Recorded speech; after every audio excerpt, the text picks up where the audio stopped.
The conversation about your doctorate because people can't find your dissertation online. Mm-hmm. How are you responding to that in this new era of your life? I'm going to clear it up once on here. I'm not doing it again. And I'm clearing it up for my doc squad, for my fan base, for my audience who deserve to hear me address it. For the folks who have already made up their mind to not like me or not understand me, listen, I don't give a what your narrative is. I would like for you to recreate it, double down on it, and run that because I don't give a about it.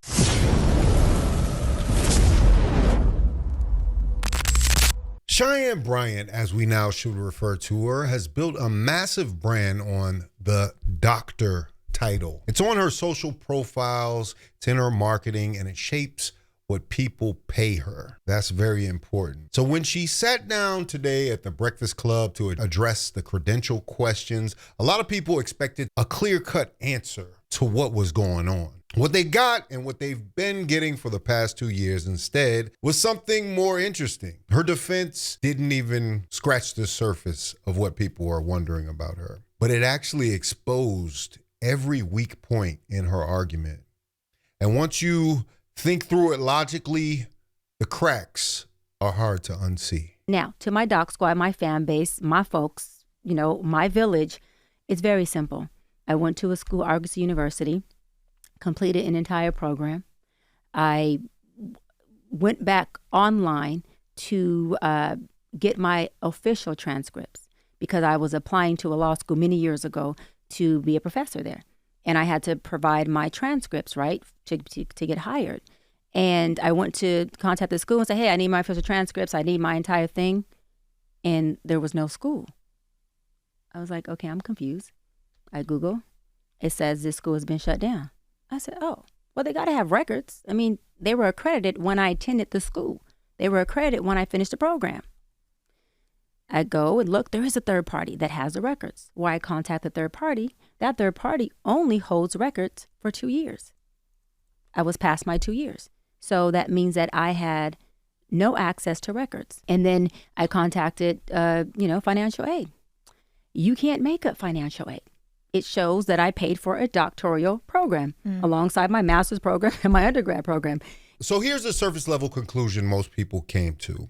She attended Argosy University, which shut down in 2019 after the Department of Education pulled federal funding. Her records are gone because the third-party record holder only kept files for 2 years, and she was conveniently past that window. She has only financial aid documents showing she paid for a doctoral program.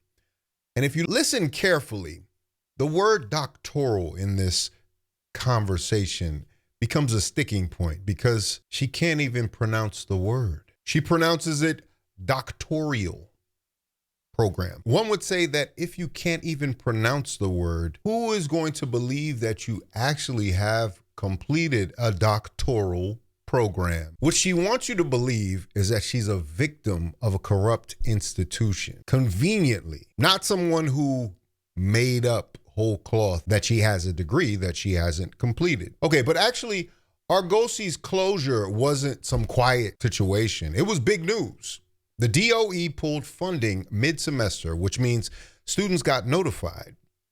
There were transfer options. This wasn't a school that vanished overnight without a trace. Students that were enrolled at the time had time to act, as many did. There are people out there that went to Argosy University and said that what she's saying about not being able to find her transcript is absolutely false.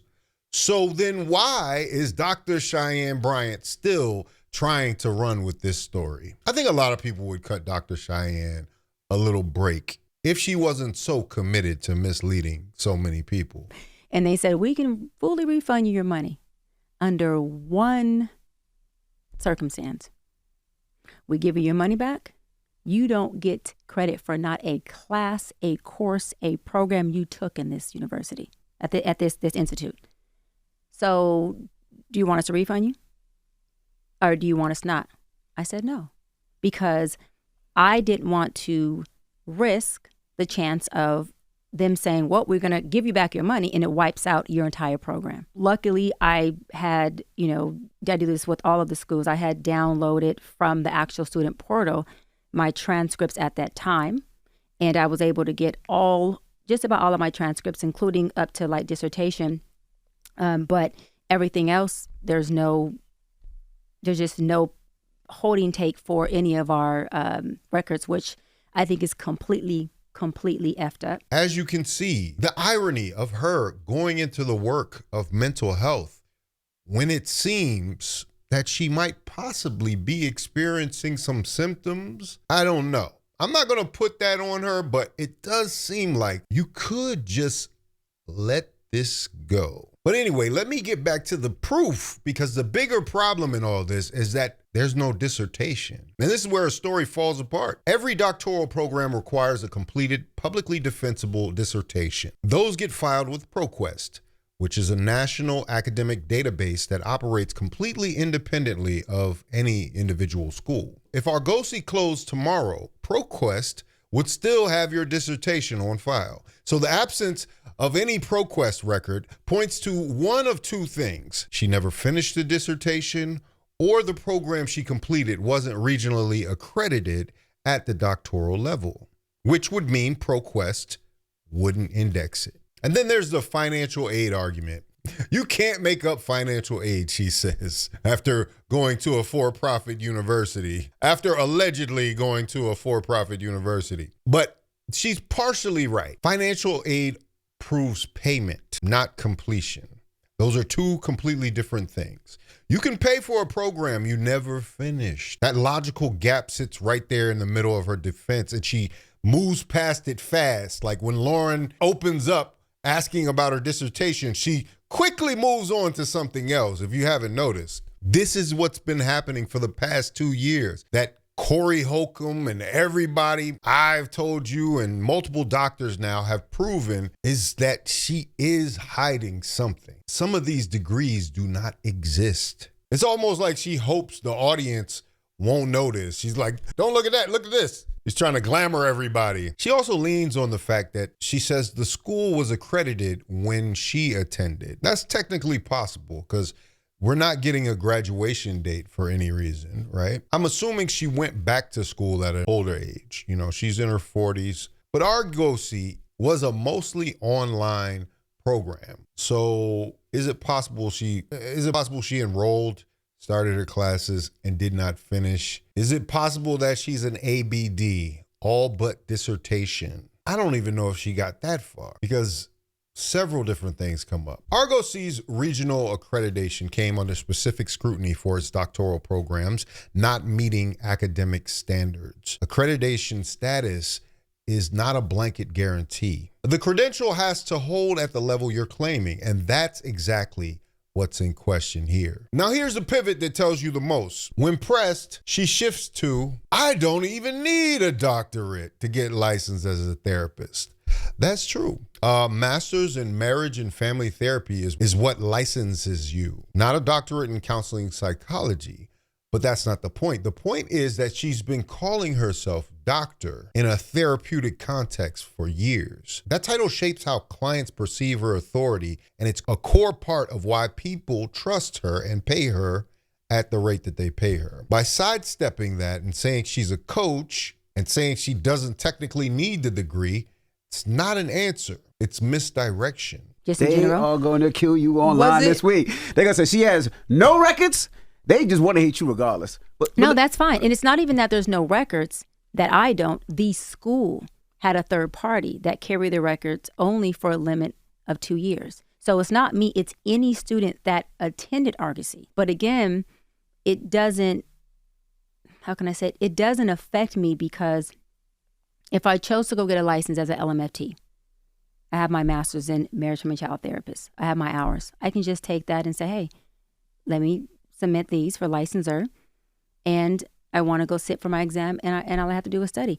I don't need a doctorate in counseling psychology to go get licensed as a therapist. That's what we're all missing. She talked about turning down a refund offer, and that might be the biggest smoking gun in the whole interview. The institution offered to refund her money in full with one condition. Her entire academic record at that school gets wiped clean. She said no because she didn't want to lose credit for her work. But think about what that offer actually means. The institution wasn't treating her record as a completed, verified credential. They were offering to cancel it in exchange for her money back. That's not how schools handle legitimate degrees. And it also indicates the fact that she did not complete the course, because that's a condition for you to receive your money back. If you've completed the program, that's it. It's over. But then you have to listen to her closely to hear the behavioral tells. She's also speaking in profanity. I don't give a what your narrative is. It performs the fact that she's confident in what she's saying, but it functions